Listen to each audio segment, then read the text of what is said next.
Let's begin. You read the title, so let's begin.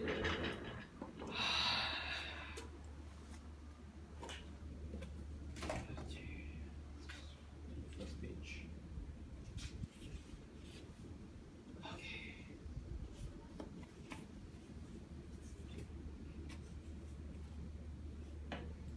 Three, two, one. You will rejoice to hear that letter 1, sorry, starting with letter 1. To Mrs. Sarwell, England, St. Petersburg, December 11th, 17. You will rejoice to hear that no disaster has accompanied the commencement of an enterprise which you have regarded with such evil forebodings. Your hope.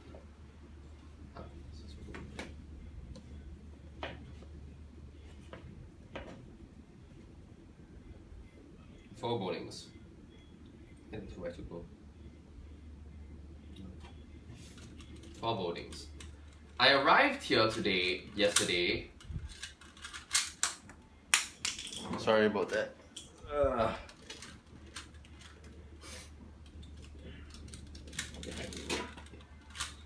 Arrived here today.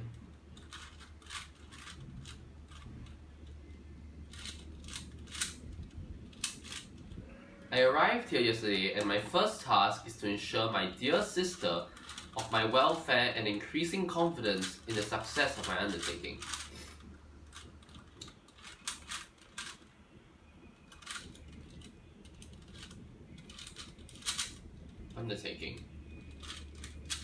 I am already far north of London, and as I walk in the streets of Petersburg, I feel a cold northern breeze play upon my cheeks, which braces my nerves and fills me with delight. Do you understand this feeling? This breeze, which has traveled from the regions towards which I am advancing, gives me a foretaste of those icy climes. Inspirited by this wind of promise, my daydreams become more fervent and vivid. I try in vain to be persuaded that the pole is the seat of frost and desolation.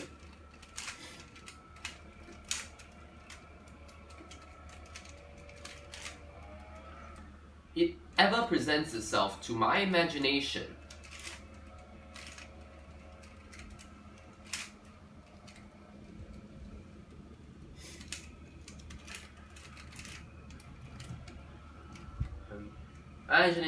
as the region of beauty and delight. There, Margaret, the sun is forever visible, its broad disk just skirting the horizon and diffusing a perpetual splendor. There, for with your leave, my sister, I will put some trust in preceding navigators.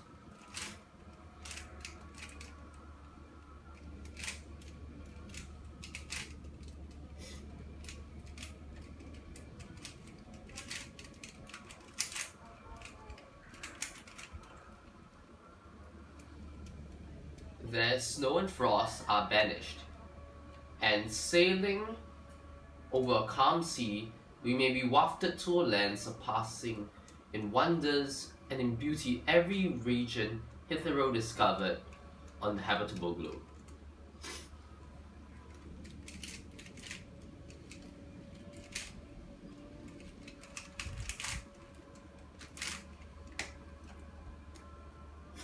Its productions and features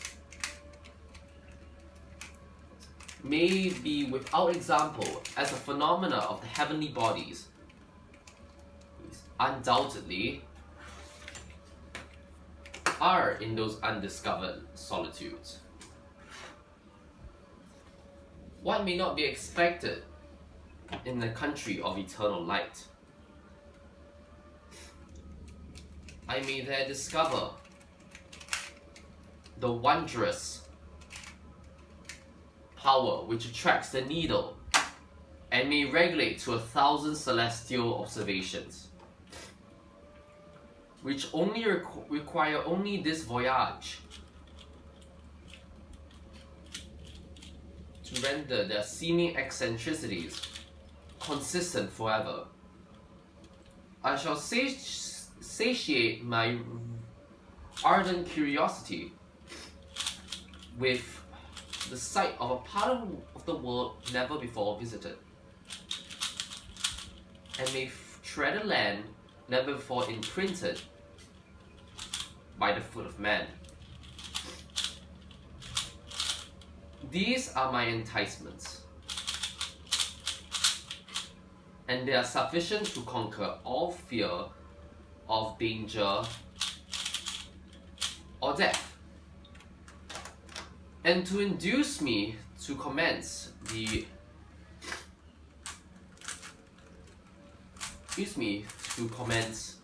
this wondrous voyage with the joy a child feels when he embarks in a little boat with his holiday mates on an expedition of discovery on his native river. But supposing all these conjectures to be false, you cannot contest the inestimable benefit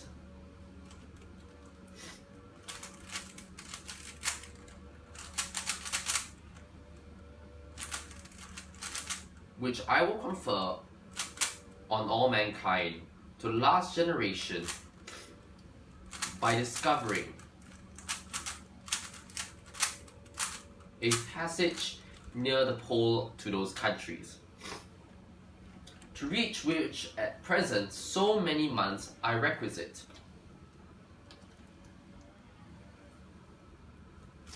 Or by ascertaining the secret of the magnet, which, if at all possible, can only be affected by an undertaking such as mine.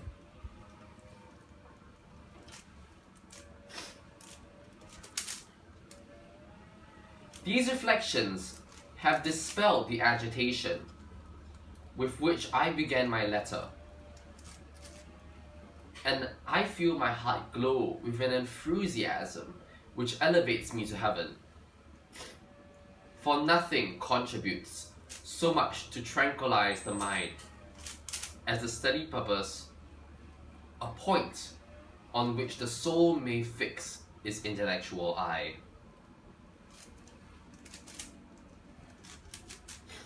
This expedition has been the favorite dream of my early years.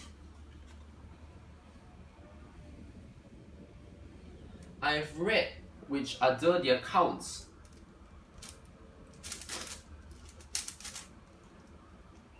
of the various voyages which have been made in the prospect of arriving at the North Pacific Ocean, made the prospect through the seas which surround the pole. You may remember that a history of all the voyages made for purposes of discovery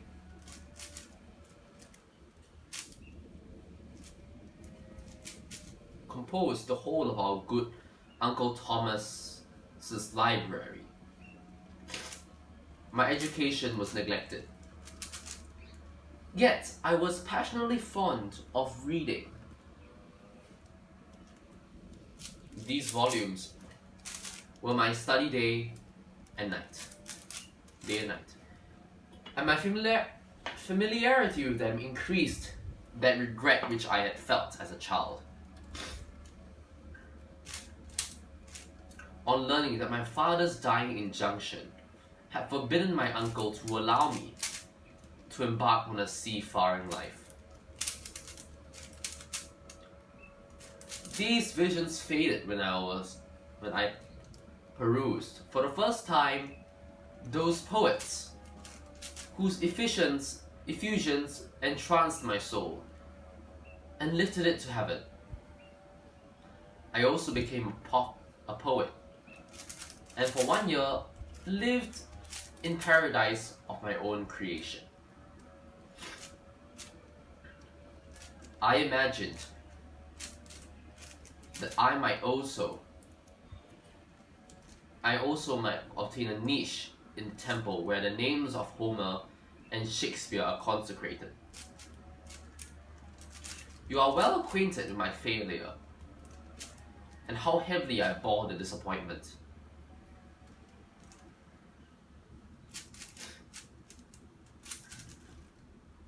But just at that time, I inherited the fortune of my cousin, and my thoughts were turned into the channel of their earlier bent.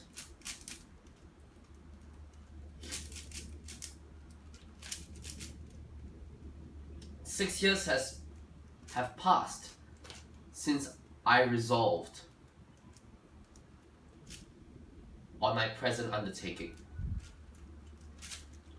I can, even now, remember the hour from which I dedicated myself to this great enterprise. I commenced by inuring my body to hardship. I accompanied the whale fishers on several expeditions.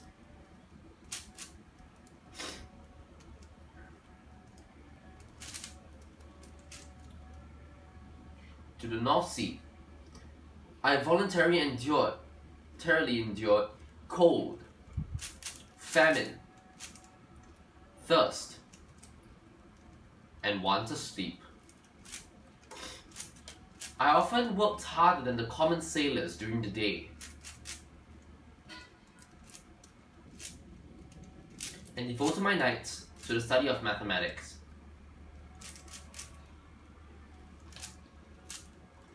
The theory of medicine, and those branches from which a naval adventurer might derive the greatest practical advantage.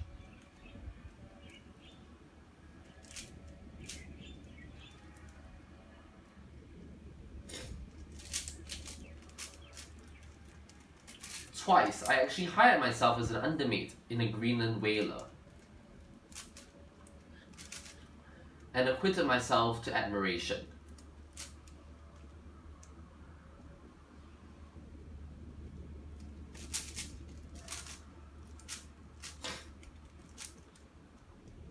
I must own, I felt a little proud when my captain offered me the second dignity in the vessel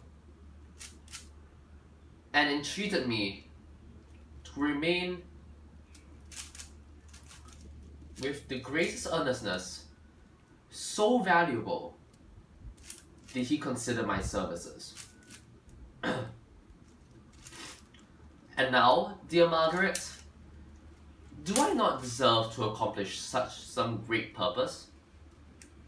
My life might have been passed in ease and luxury, but I preferred glory to every enticement that wealth placed in my path. Oh, that encouraging voice would answer in the affirmative. My courage and resolution is firm.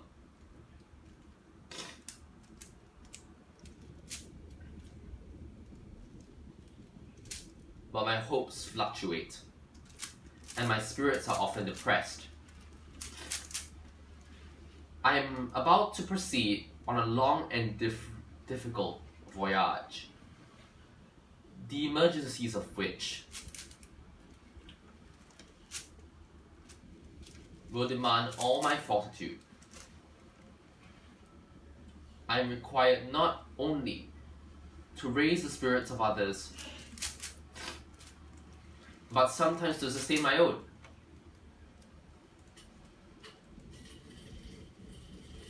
when theirs are failing.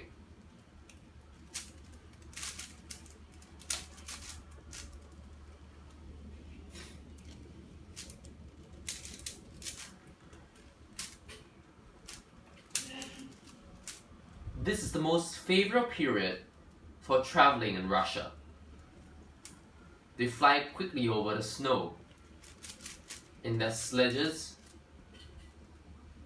The motion is pleasant, and in my opinion, far more agreeable than that of an English stagecoach. The cold is not excessive if you are wrapped in furs, a dress which I have already adopted. For there is a great difference between walking the deck and remaining seated, motionless for hours, when no exercise prevents the blood from actually freezing in your veins. I have no ambitions to lose my life on the post road between St. Petersburg and Archangel. I shall depart from the latter town in a fortnight or 3 weeks, and my intention is to hire a ship there, which can easily be done by paying the insurance for the owner, and to engage as many sailors as I think necessary among those who are accustomed to the whale fishing. I do not intend to sail until the month of June. And when shall I return? Ah, dear sister, how can I answer this question? If I succeed, many months, perhaps years, will pass before you and I may meet. If I fail, you will see me again soon, or never. Farewell, my dear, excellent Margaret. Heaven shower down blessings on you, and save me, that I may again and again testify my gratitude for all your love and kindness. Your affectionate brother, R. Walton.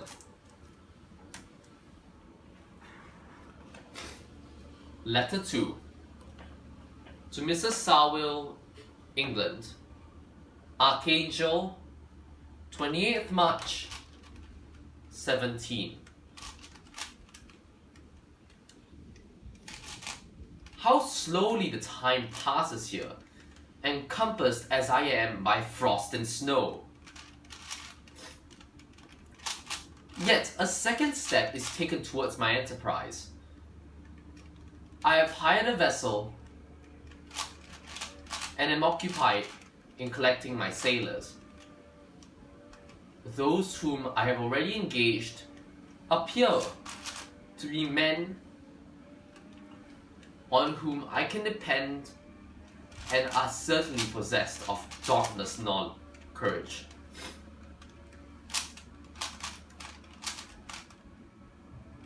But I have one want which I have never been able to satisfy,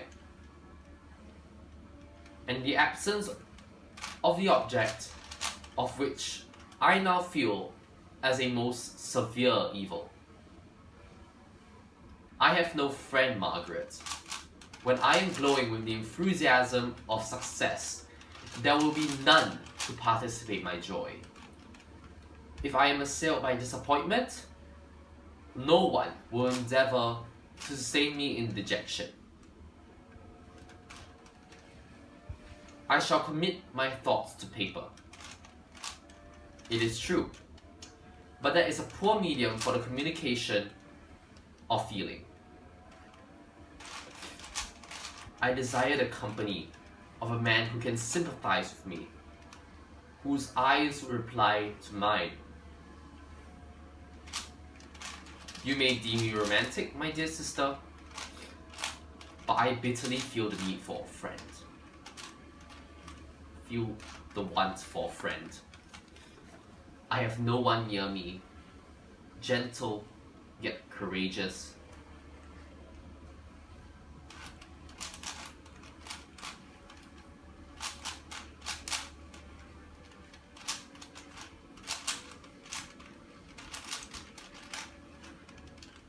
Possessed of a cultivated, as well as a capacious mind, whose tastes are like my own. To approve or amend my mind.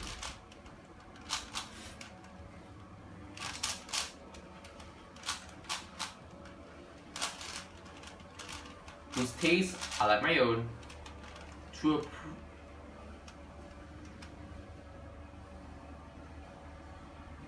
my plans. To approve or amend my plans. How would such a friend repair the faults of your poor brother? I am too ardent in execution and too impatient of difficulties.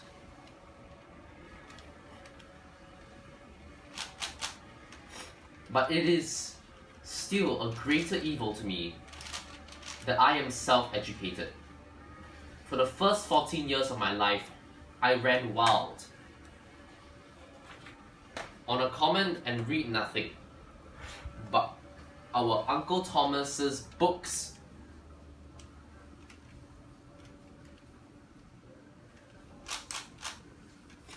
Or voyages. At that age, I became acquainted with the celebrated poets of our own country.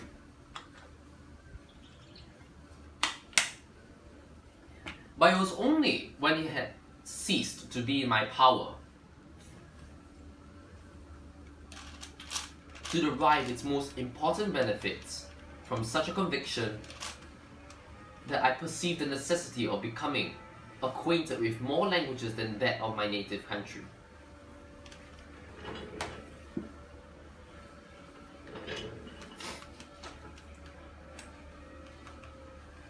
Now I am 28.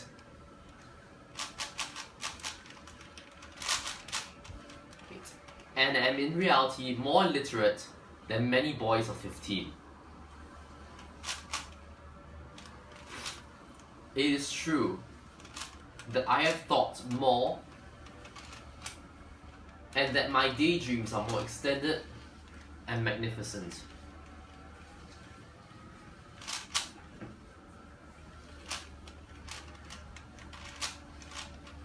But they want, as the painters call it, keeping.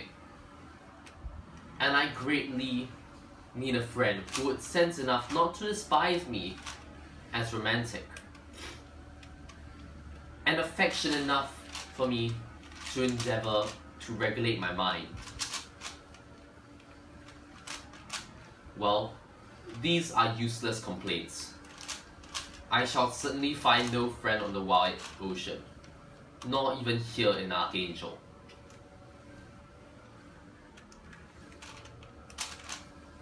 Among merchants and seamen. Yet some feelings, unallied to the dross of human nature, beat even in these rugged bosoms. My lieutenant, for instance, is a man of wonderful courage and enterprise.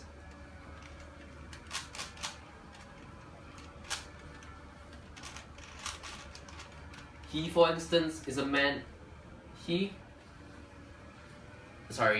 is madly desirous of glory, or rather, to word my phrase more characteristically, of advancement.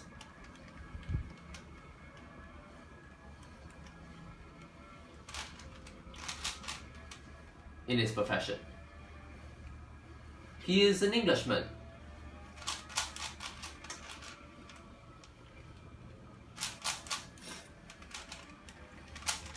And in the midst of national and professional prejudices, unsoftened by cultivation, retains some of the noblest endowments of humanity.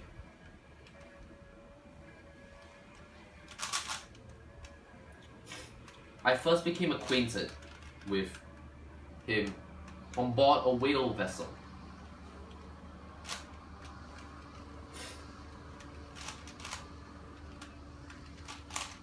Finding that he was unemployed in the city, I easily engaged him to assist in my enterprise.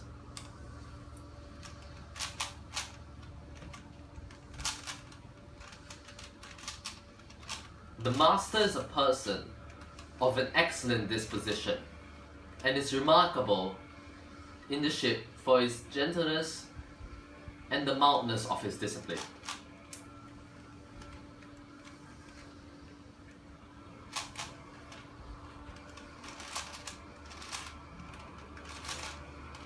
This circumstance, added to his well-known integrity and dauntless courage, made me very desirous to engage him. A youth passed in solitude, my best years spent under your gentle and feminine fosterage, has so refined the groundwork of my character that I cannot overcome an intense distaste to the usual brutality exercised on board ship.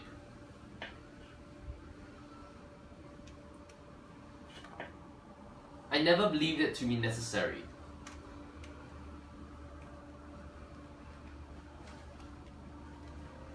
And when I heard of a mariner equally noted for his kindliness of heart and the respect and obedience paid to him by his crew,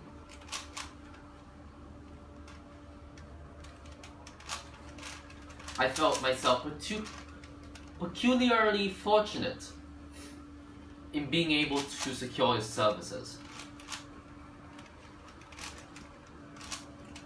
I heard of him first in a rather romantic manner.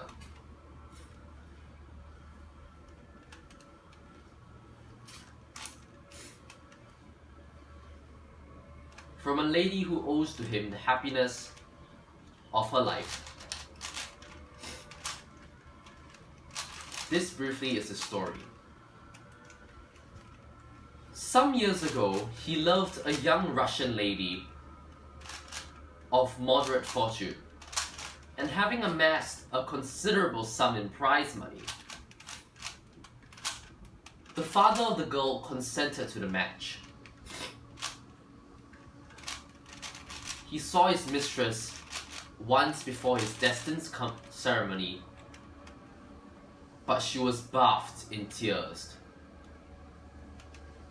She was bathed in tears, and drowned herself at his feet, and entreated him to spare her.